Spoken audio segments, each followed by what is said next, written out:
Hello, everybody, and welcome back to the Blueprint 2, where we are discussing Black men and mental health.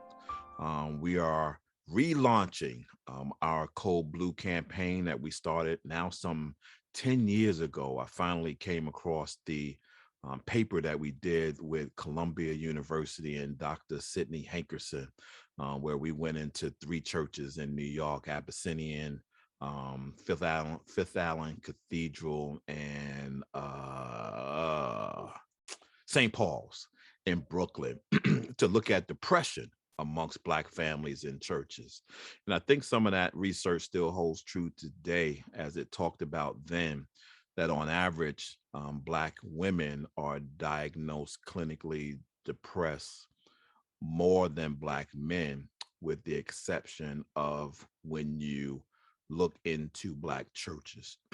And what we learned is that inside of Black churches, Black men are more prevalent to having depression, being clinically depressed than Black women.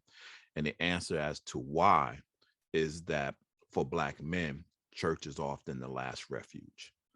Black women will look for other places to deal with their mental health issues, while Black men will wait to the last minute and go back to what they learned growing up, back to their faith. And so they end up in churches.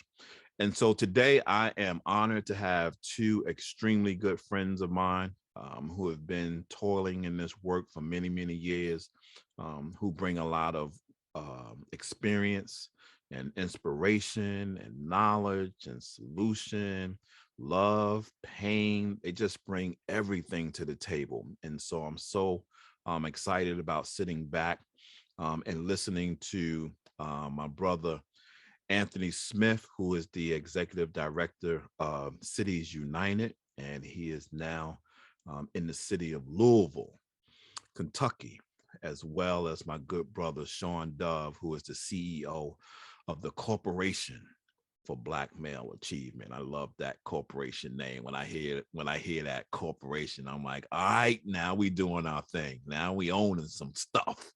And so what we're going to do in terms of format is both of these brothers are going to give us a 15-minute presentation. I'm going to allow them to tell them about themselves, because if I begin talking about both of them, I'm going to take all their time. And so we're going to start with, I think we said we're starting with you, Sean. Is that how it went? No, I think we said we were starting with Anthony because I might not leave any time left if I go first. All right, brother Anthony, the floor is yours. Thank you, Kenneth, and I appreciate that, Sean. I've been on many, many calls with my brother, Sean, and I appreciate and understand. So really glad to be here with you all, man. I actually get the pleasure of spending time with Sean every Friday. Me, him, and Ron just have a conversation about all of this, right? Ron Walker, who's another one of my mentors and friends in this work. Again, Anthony Smith, born and raised in Louisville, Kentucky. Spent my whole life there, except for when I went away to school for a little while in Baltimore. Tried to get into Morgan State, didn't get the grade, so I had to come back home. Had to finish up at Northern Kentucky University, which is still proud of. More background, grew up in a family of 4 with my mom, Martha Robinson, who's a registered nurse, who has been doing a lot of work, who's my role model every day, who showed me what work in the world was about, not through words, but through actions, and really helped me get the foundation. When we were growing up in the Shawnee neighborhood, which is one of 9 historic neighborhoods in the West End. If you think about Louisville is a really segregated city, like most cities.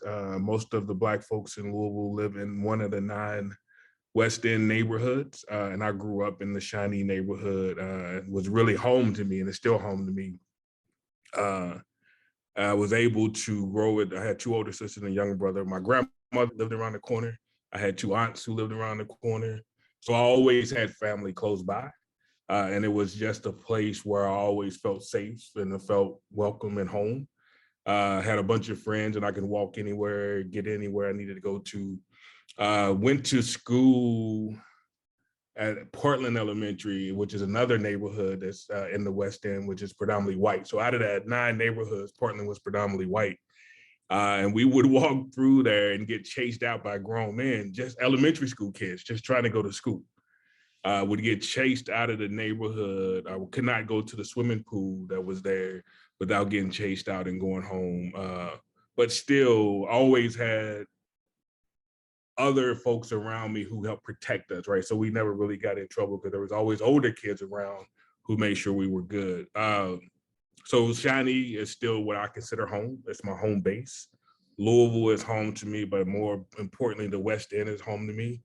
As you know, that's the home of Muhammad Ali. It's also the home where Breonna Taylor was murdered. Excuse me on that, but she was murdered. So there's a lot in Russell. I mean, and not in Russell, in Louisville. And I tell folks all the time, you know, we were in the South. We were part of the Mason-Dixon line, right? You crossed over to Indiana, you were free. You crossed over to Ohio, you were free. But in Kentucky, you were not. So Kentucky's got a history that it has not grappled with like the rest of this country. But by the time I was 13 and in middle school, my mom took and remarried and moved us all from the West End, from home, from my family, from a lot of Black folks to the East End. When I'm talking about the East End, this is like the suburban East End, where I was at schools. My bus stops went from an urban bus stop to a bus stop where I'm looking at cows across the street, right? So it was a culture shock for a 13-year-old boy to go from being around mostly Black folks to being mostly around white folks with resources, right? Like not just resources, but resources. Hung out with kids who lived in mansions and had access to everything that they want. I tell people all the time, I saw more marijuana when I moved out to the East End with those white kids than I ever saw when I was in the West End with the Black kids. And these white boys were selling weed, didn't even need to, right? They were already living in mansions. It was just because they could. They had access and they could. So, you know, I got into a place where smoking marijuana and hanging out was more important than school. Dropped out of high school. And as I dropped out, it was a strange thing, right? So I was in high school, Eastern High School, and I'm watching my time. I was in Eastern High School because I want to talk a little bit about my work, but I know this is about us and the work that we do. And when I turned 18, I had this weird conversation with the vice principal and counselor. I tell my mom I can't even remember what was said, but there was an agreement that there was no need for me to come back because I didn't have enough credits to even get through, because I think I was still probably at a 10th grade level, right? I had been there for 4 years. So I ended up dropping out of school, working at Chuck E. Cheese. Only reason I went back and got my GED is because I wanted to be a manager at Chuck E. Cheese. And they said I could not be a manager if I didn't have my high school diploma and my GED. So all of that kind of grounded me. And then again, I knew I was going to college. I just knew I wasn't going to go this traditional route. I've never done anything traditional. And my mom tells me all the time she got to a place where she had to quit fussing because she just had to let me figure it out and find my way. And I think once she figured that out, it allowed me a lot of space to grow and experiment with her support, right? So it wasn't like we were bumping heads anymore. She was just supportive. Ended up going to JCTC the same month that I got my GED in the mail was the same month I enrolled in a community college. Went to community college for a while. Like I said to you all, tried to go to Morgan State in Baltimore. Didn't work out there, but came back home, ended up at Northern Kentucky University, got my BA political science and a minor in legal studies. Thought I was going to law school. Ended up working at child support as my first job out of college. Saw what those attorneys did and said, nah, this ain't what I want to do, because that was the only real representation of an attorney that I ever saw. But the beauty thing was, is like at that job, I realized what I wanted to do. And it was really about it. My purpose was to make sure other young Black boys and girls had better opportunities, right? Had the opportunity to have first, second, third, and fourth chances to get this right. So I found an organization called Project Empower. Was able to do outreach and recruit young people who had been pushed out and who was not in school, not working, and helping them get back into education, helping them find jobs. I did that for about 5 years. And then after that, when the grant ran out, another program the city opened up, they called me after I was unemployed for about 3 months and said, do you want to come and help us open up this new program? I'm like, sure. So I went in, helped them open up what's now called Kentuckiana, a youth career center in Louisville that really focuses, again, on 16 to 24-year-olds who have been pushed out of school, dropped out of school, not working, but need alternatives to something different. Did that for about 3 years. Then some friends came knocking on my door and said, we're ready to do some organizing. We need you to come help us do some organizing work with this organization called Network Center for Community Change. And the reason I went and did that work was because it allowed me not to just work with the young people, but with the families and communities. We were working with 4 neighborhoods at the time in Louisville and was really able to do some real organizing and in partnership with community, helping think about strategies around how people keep their houses, how people buy houses, how people find jobs, how kids go to school and do good in school. So I did that for about 5 years. Really was good work, exciting work. And then Louisville experienced a triple homicide in our city. We had a triple homicide where 2 young men were beefing with each other, ended up seeing each other on the streets. They shot each other. And then there was a scene, as there always is at a homicide, where the 2 young men who the girls who they were dating showed up on the scene. And one of those young girls shot and killed the other girl in the midst of the media and the police. So the mayor called in a lot of people and said, what are we going to do different? So through a lot of that work, they ended up creating this new office called the Office for Safe and Healthy Neighborhoods. And at the time when I was working at NC3, some folks asked me if I was interested in applying for it. Was not on my radar, was not thinking about it, but it made sense again, right? So again, every time somebody was knocking on my door, my territory and my work expanded. So they was like, okay, we need you to come in and help us think about violence prevention, right? And with the time, Kenneth and Sean, they were really looking at homicides, suicides, and overdose, right? So it wasn't just focusing on community violence, and it was focusing on other things that was taking place in the community. So I said yes, went through a lot of interviews with the mayor and other folks and ended up being selected for that job and help open up that office in Louisville, which is still up and running today. It's on this 3rd director, Monique Williams, who's running it, who is doing some amazing work.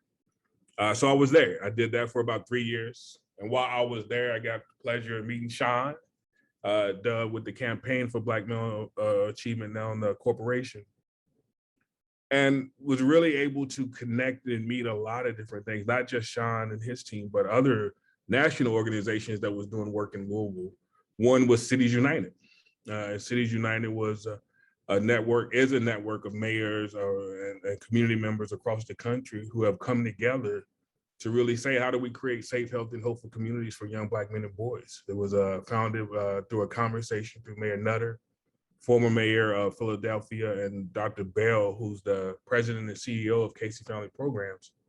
And they poured in some other folks, Sean and Mayor Landrew and NLC, and really created this space. And then about 3 years in with the mayor, as we were partnering with the Cities United and other folks, they created a position and they said, we want to make this initiative an actual program, and put out an announcement for an ED. And I looked at it and saw it, but I kept working and kept doing my work. But I got calls and people were asking me, am I looking at this? Am I going to apply for it? So I finally talked to my wife and looked at it and applied. And it got me to a place where, I went through an interview process there too. It's like 7 interviews. And ended up being selected to come run that thing, right? So I've been running that for the last 6 years. So that's the trajectory of how I got here. And I tell young people all the time, I don't think I could have ever written this path, right? I just had to be open and understand that once I found that purpose at child support, all those other doors just started opening up, right? Once I was real clear that my work was around making sure that young Black folks had better opportunities and was able to take advantage of the opportunities that are on the table, everything else started opening up. So now that I've been at Cities United for the last 6 years, we went from, when I got on board, from 6 cities and 60 mayors in 6 cities, 60 cities, to now over 130 and continuing to grow. and really just trying to help cities reimagine what public safety is. Kenneth, as we talk about this work, when we think about public safety, it's not law enforcement, jails, and detention centers. That's not the thing that really keep our community safe, right? This really is about how do we make sure that our families have access to safe and affordable housing? How do we make sure that our families can get access to healthcare, both physical and mental? How do we make sure our families have access to livable wage jobs? And how do we make sure that our kids are getting the best education possible, right? So that we can all take advantage of this, all of the resources that this country has to offer.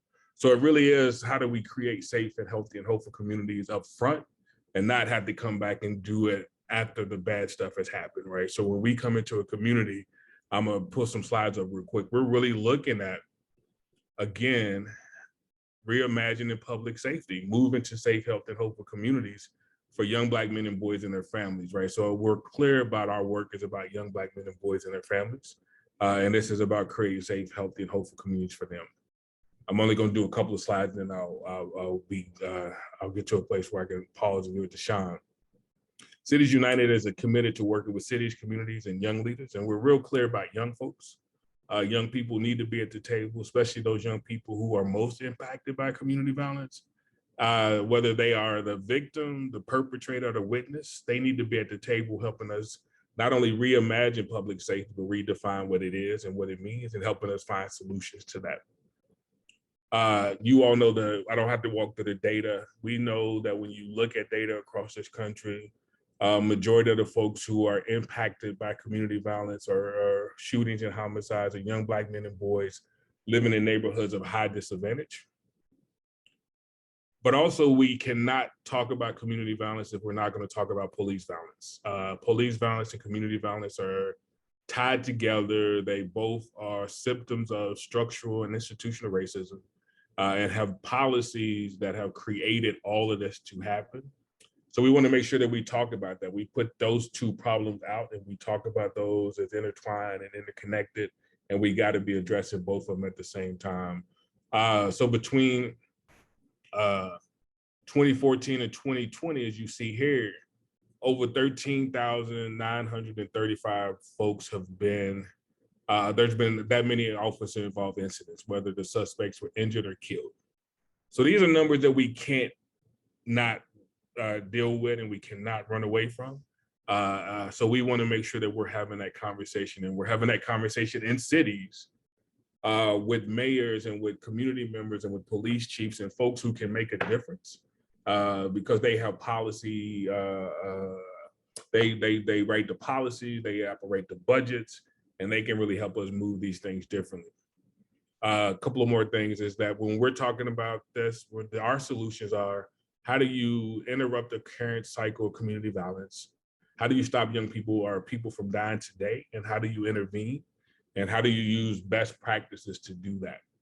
And also, as we talk about this work, how do you dismantle the systems of equity, as I talked about earlier, that creates this environment for these things to happen? And then once we do all of that, how do we invest in the new sustainable of new administrative and operational activity, right? Because again, if we're reimagining public safety, and then we can get to a place where we reimagine, we redefine, that means we got to reallocate our resources to support this new way of being, right? That means we got to figure out what's the right size of law enforcement if we need law enforcement, right? What's the right size of our judicial system if we need it? And if we need it, is it more restorative than it is punitive? So we're really having a conversation around what public safety is and what it means and how do we move this country to a different place. Last thing I'll show is that when we think about public safety and we think about what a city should look like and how it should operate, it would look like this. You would have all of these things moving in partnership with each other, where you can see different things happening, right? From making sure where you see boost education, that we have an educational system that works for all kids, all of our kids, and focus on young Black men and boys and women and girls making it out of the community, out of the educational system with skills that they're going to need. And I also want to mention that in the middle here, you see it talks about healing-centered engagement, right? How do we engage in our work with healing in mind? Because we know that a lot of us If you living in the Black community, if you grew up Black, you've been through some trauma, and we need to make sure that we do our work with a healing-centered approach, and we're thinking about it in a way that really thinks about not just how do I get to the next thing, but how do I get to the next thing with a better and a better headspace and in a better mental space. Also talking about building an inclusive economy. How do we make sure that there's an economy that we can all participate in? And how do we have that conversation? Last thing I'll say about this slide, because there's a lot of details in it, is that we also want to make sure that we're implementing and we're helping cities implement an asset framing community communication strategy. You know, our friends over at Be Me talk about this all the time. Trey Bean and his team is really around making sure that we start with what's the best of us and talk about the good in us and talk about what we bring to the table. And that helps us make about solutions differently and help us move different and really help us think again, not only reimagining public safety, but redefining it so that it gets to a place where we all have the best outcomes possible, right? So if you think about my life's work and you think about this journey that we've been on, this document that the team put together under the leadership of Quiniqua on our team really shows what it looks like to me, right? This is what I felt like. I didn't have all of this stuff, but this is what I felt like when I grew up on Parker and in Portland in the Shawnee neighborhood, is that I felt like I was connected to this kind of a neighborhood and this kind of a system that supported me and cared about me and just thought about me in a different way. So again, excited to be here, looking forward to the conversation, and I'm gonna turn it back over to you, Kenneth.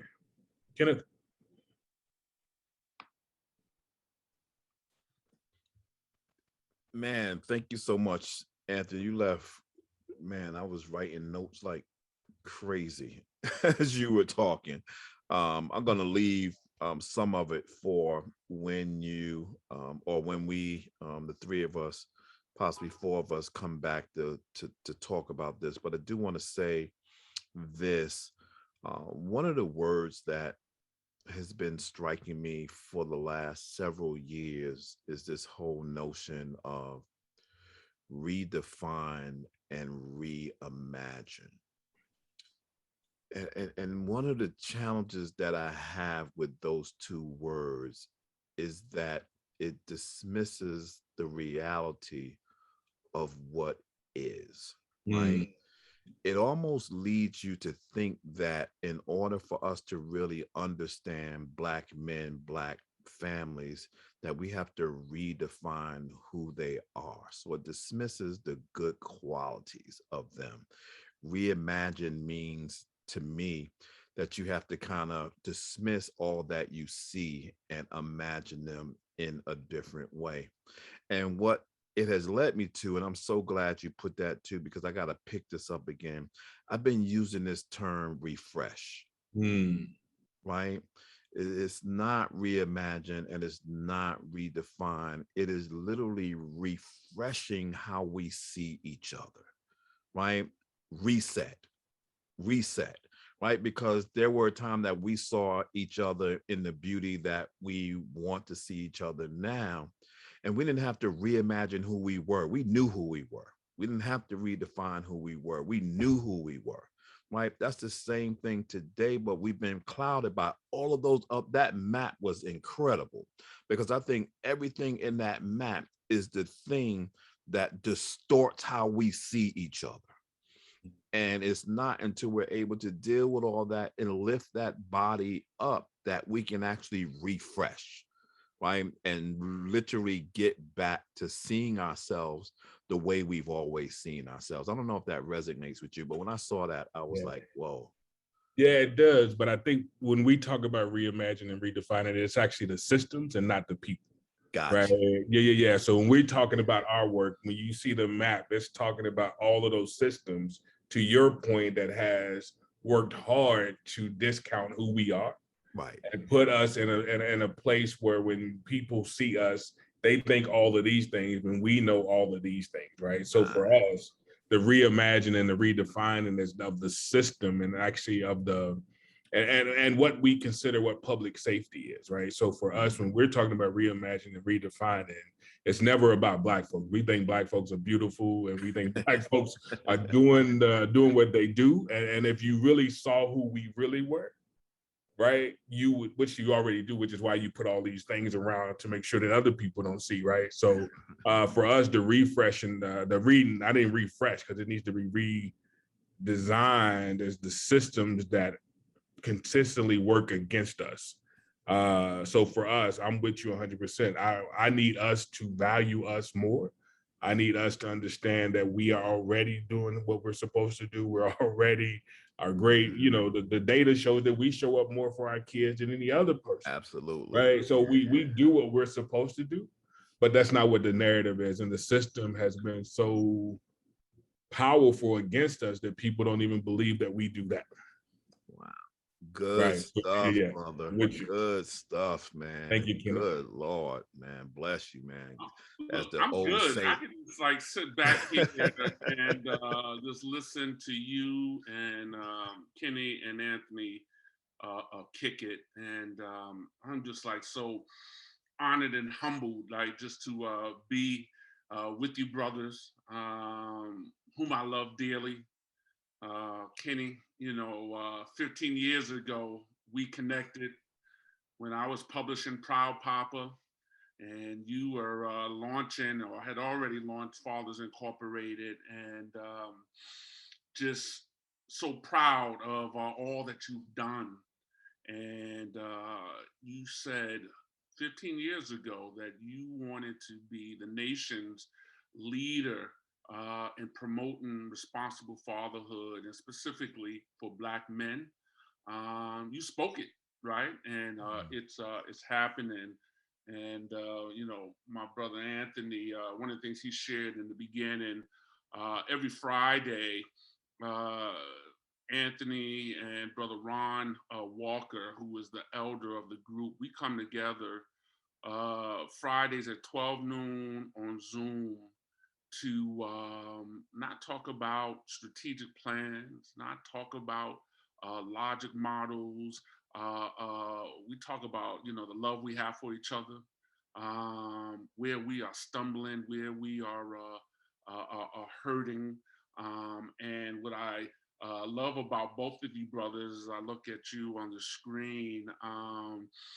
You know, I just thank you for allowing me. I've been vulnerable in front of both of you, right? And you both have seen, me cry, right? It's not always the Magic Johnson smile, right? You have seen me in moments, and I am just grateful that I am growing, have come of age in an era where Black men feel safe enough with each other to say, I love you, I'm hurting, I'm crying, because our fathers did not have permission to do that, right? They had the white knuckle things, right? And I'm just coming. Is this part of my 15 minutes? This is. I lost track. I thought this was part of the segue, and so I wanted just to show. You asked me to talk a little bit about my body of work, right? And I didn't know where to begin, right? At 59 years old, it's turned 59, and how grateful that is for us, right? We all got a little gray, and how many if we recount in our individual stories that we didn't have to be here, right? There were points in our stories when we did not have to be here. Decisions or one thing, one corner that we were on. If we were on another corner, we would not be here. And just grateful because I feel at the tender age of 59, I am just getting started. So I'm gonna share my screen here and go through a few slides, and they're not in order. And as you shared, Kenny, I'm the founder of the Corporation for Black Male Achievement, which is a consultant and publishing enterprise that really focuses on elevating stories of loving, learning, and leading by and for Black men and boys, and with a special focus on our young men between the 18 to 25-year-olds, right?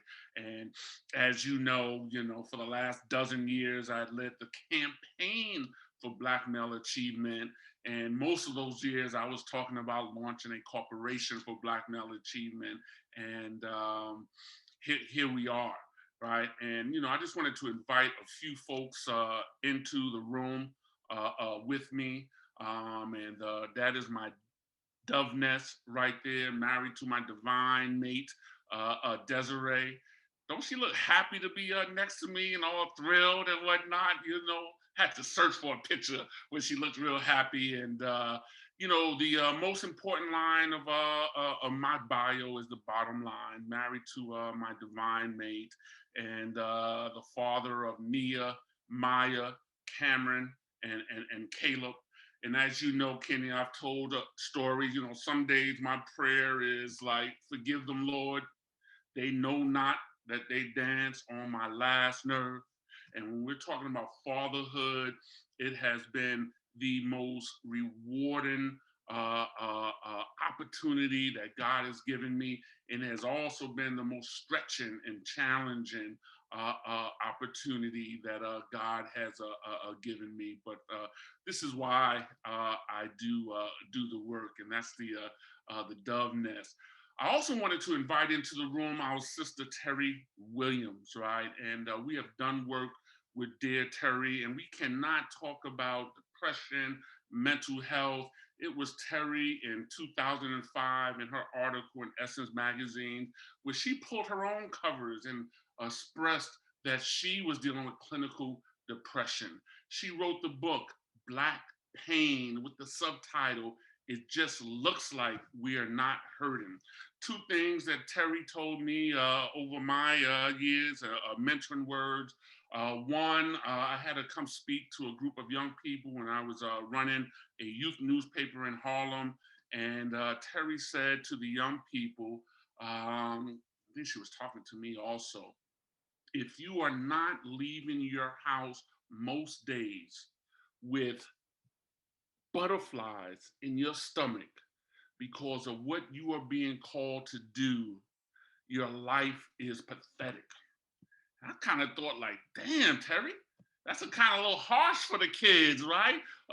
Pathetic, but that was the word. You know how Terry is, right? And I thank her for that, because there are some days and some mornings I'm waking up and I'm feeling the butterflies, and I'm embracing those butterflies. And something else Terry said, she said, what you think could be your curse could be actually your calling in disguise, right? And so wanted to bring her in as I talk about the skeleton of the body of my work, and can't help but lift up the spirit of Mamie Till Mobley, Emmett Till's mother, who in her courageous spirit in 1955 said, no, we are going to have an open casket, and we are going to show the world what hate and racism did, and white supremacy did to my son. And I bring this up in the spirit of Emmett Till because I was recently watching the Muhammad Ali documentary, and Muhammad Ali was talking about the impact that Emmett Till's murder had on him and his psyche. As I was growing up in later adolescence, the Atlanta child murders, right? I'm in the Northeast, but in Atlanta, and hearing these stories and not realizing what a traumatic effect that had on me, right? And so I just wanted just to bring her in the room, and I, of course, had to bring my mom, Deanna.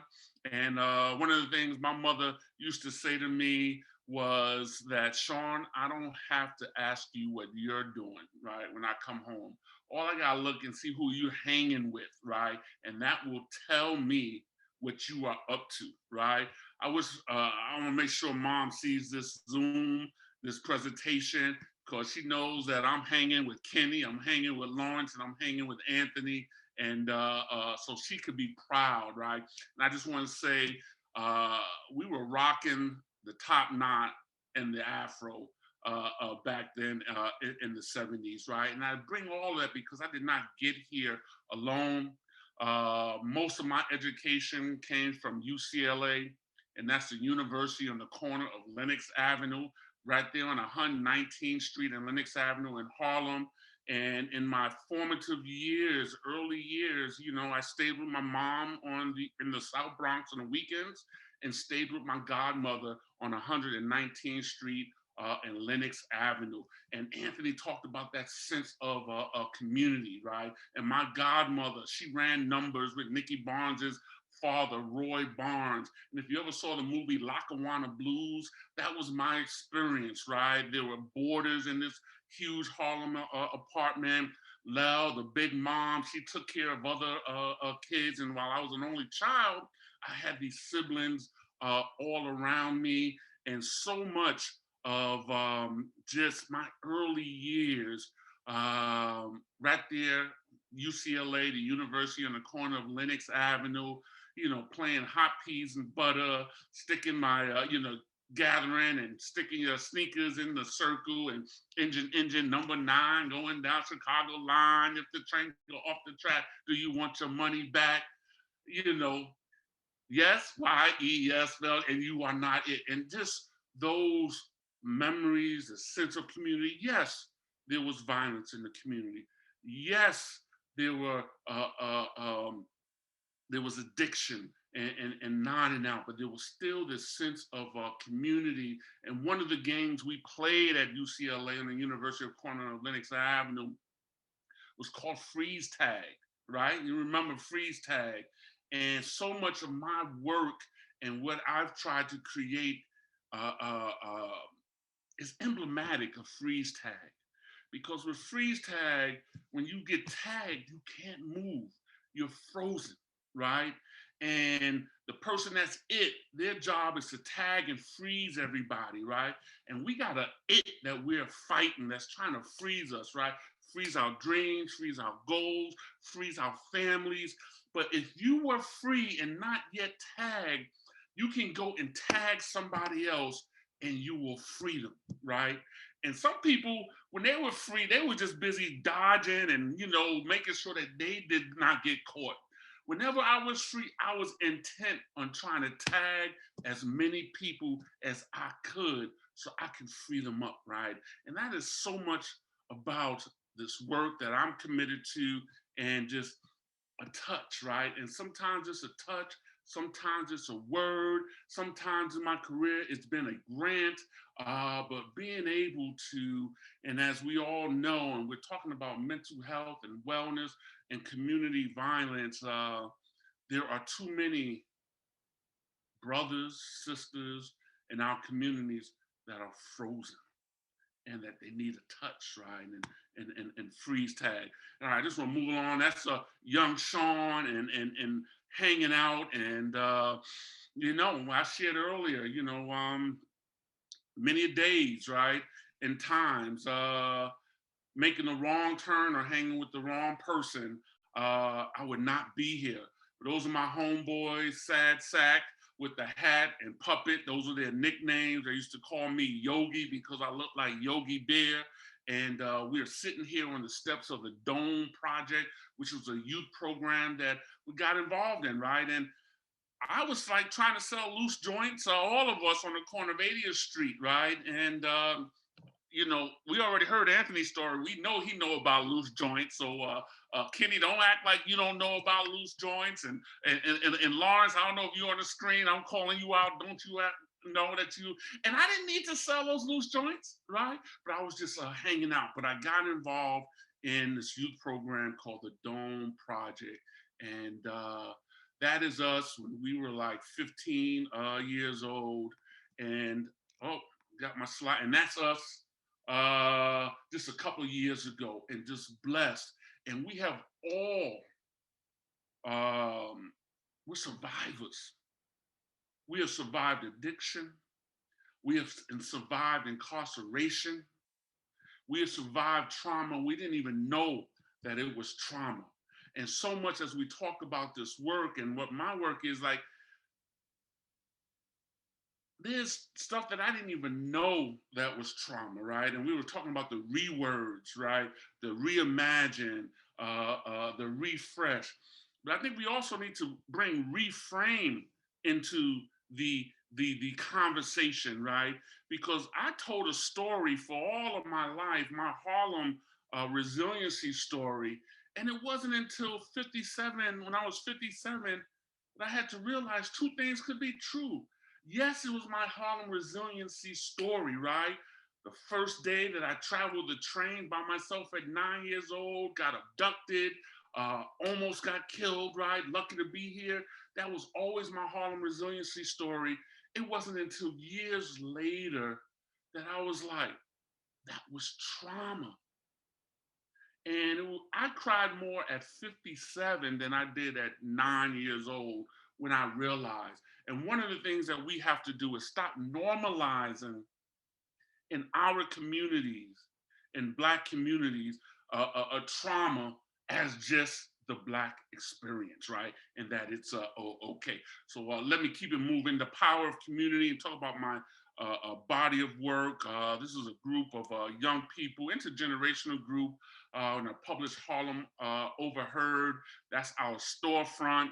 And there's a young brother in this picture right here, Saladin Betts. This is Saladin and his youth in the mid 90s, and watching Saladin just transform from a graffiti artist to a graphic designer.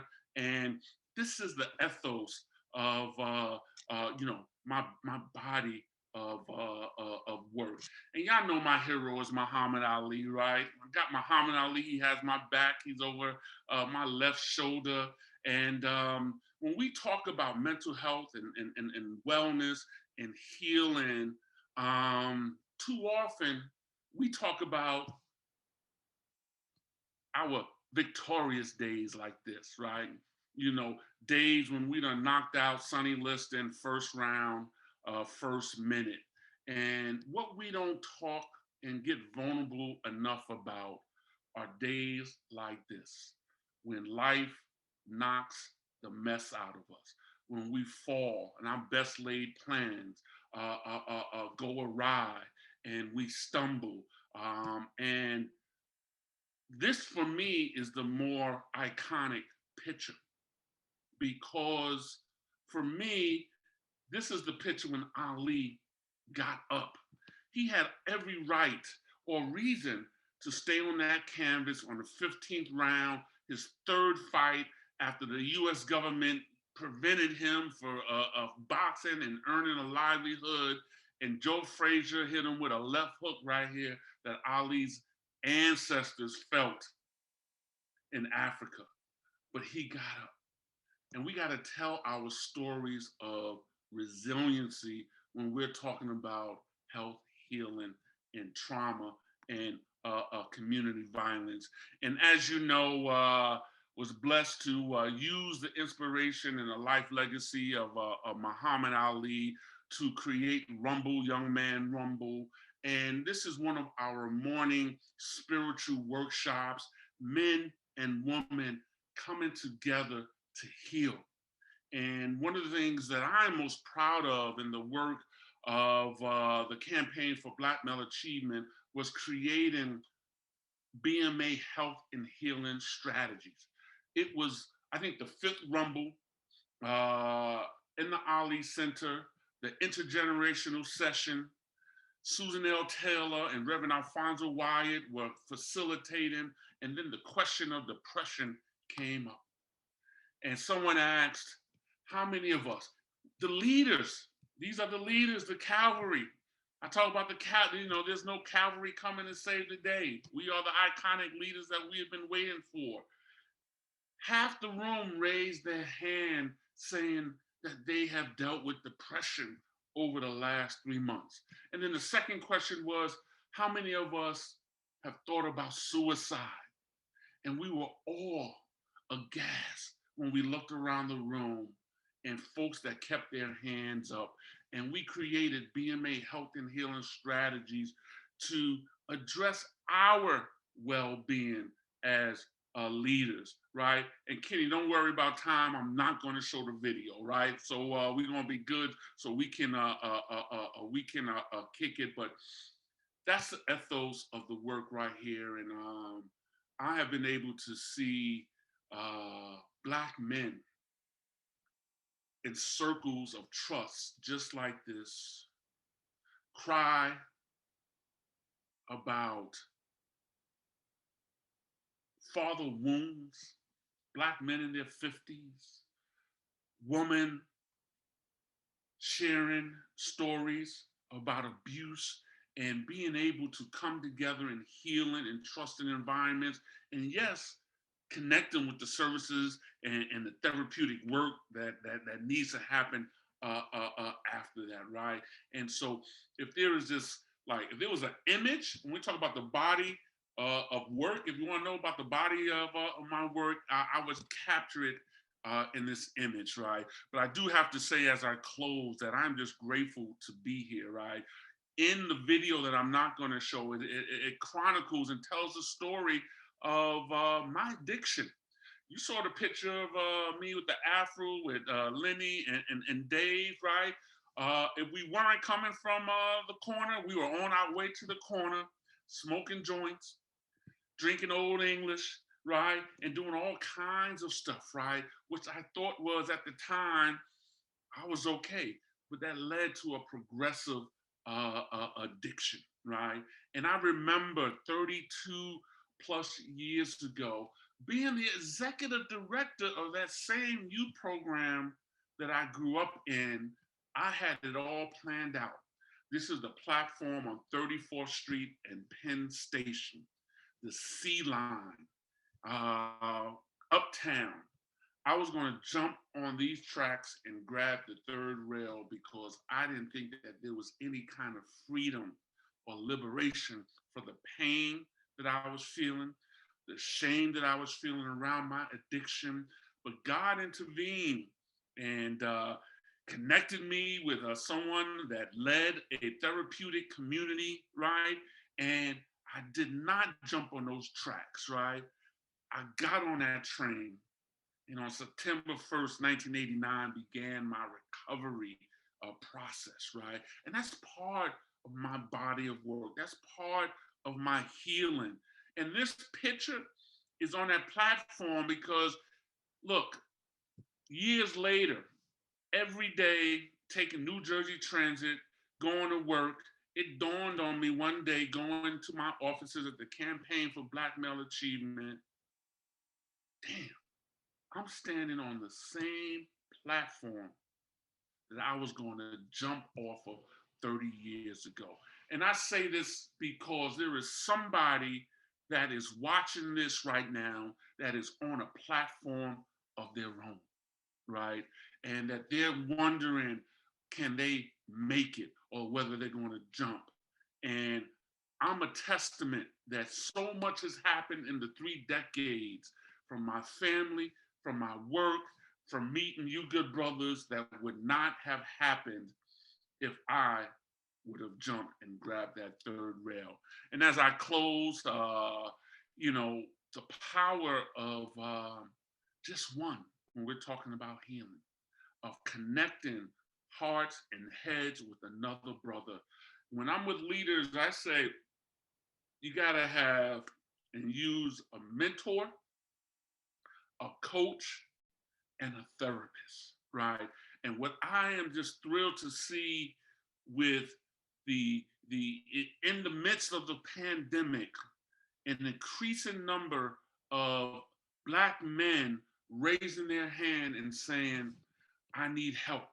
That there is less and less stigmatization around mental health, right? Less and less shame around going to a therapist, right? And it's all connected with community violence, right? Because if you're believing that you're valuable, that you're healthy, and when I think of Cities United, and Anthony didn't share that, I don't think that they just celebrated their 10-year anniversary. We're talking about safe, healthy, and hopeful.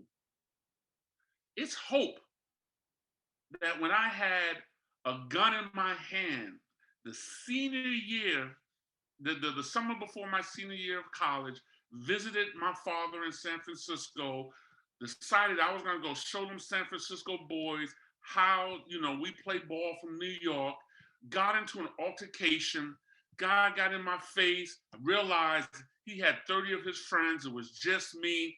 I had to like slink out of this a schoolyard.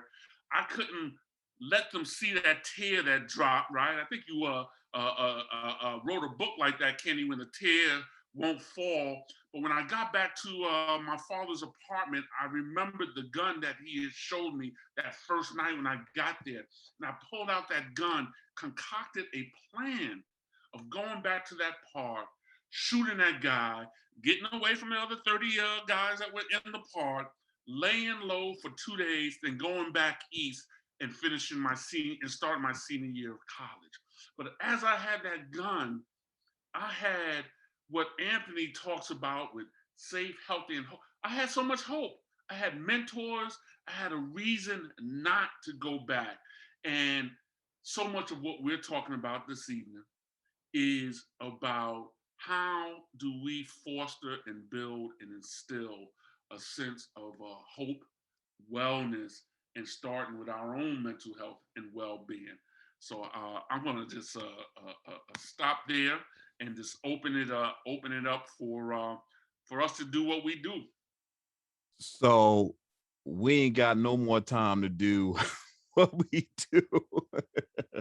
We got literally 4 minutes. And so Anthony took up all that time, man.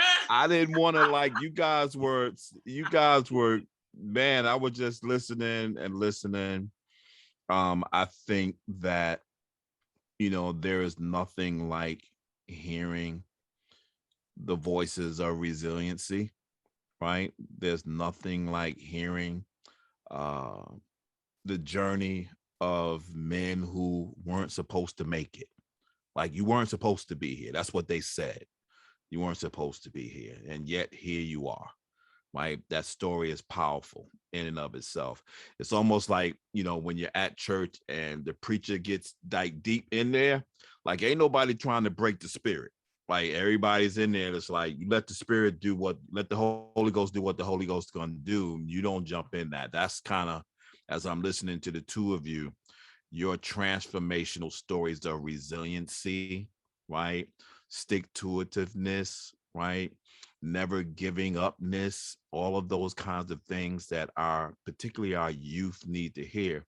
So I do have one question for the two of you, and I need to hear both of your responses to this.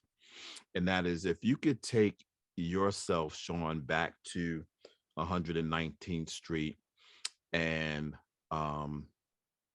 Anthony, take yourself back to Baltimore as that youth that wasn't ready to go to college in the way that everybody thought you were supposed to go to college. And everybody had a path and plan for your life that you knew wasn't the true path and plan for your life. In those moments, or in that moment for the both of you, what did you believe was in it for you? So just want to be clear what was in it with the activities and how I was living at the time. So What was the future? What was your vision? Why keep going? What was in it? Like something had to be in it. Like something we don't talk about it. Like in those moments, standing on that, because I've been in those trains. I know what that standing on, listening to the number 2 train barrel down with 1,000 people around you and having those kinds of thoughts in your head. There was something greater than ending your life in you that you hung on to. Yeah. What was it? So Kenny, I would tell you, for me, it was divine intervention. I was AWOL for a week at my best friend's. I left my job as the executive director. No one knew where I was. I went to Trenton and spent the week with my best friend. And the plan was I was going to finish my drugs and come back and jump on those tracks. And during that week, he had his newborn daughter. And each day that passed, and me watching his interaction with his daughter, God just said to me, "It ain't time for you yet," right? And it wasn't like I heard the words of God, the voice of God. It was just a knowing that there were, and it wasn't my will. It was just divine intervention, right?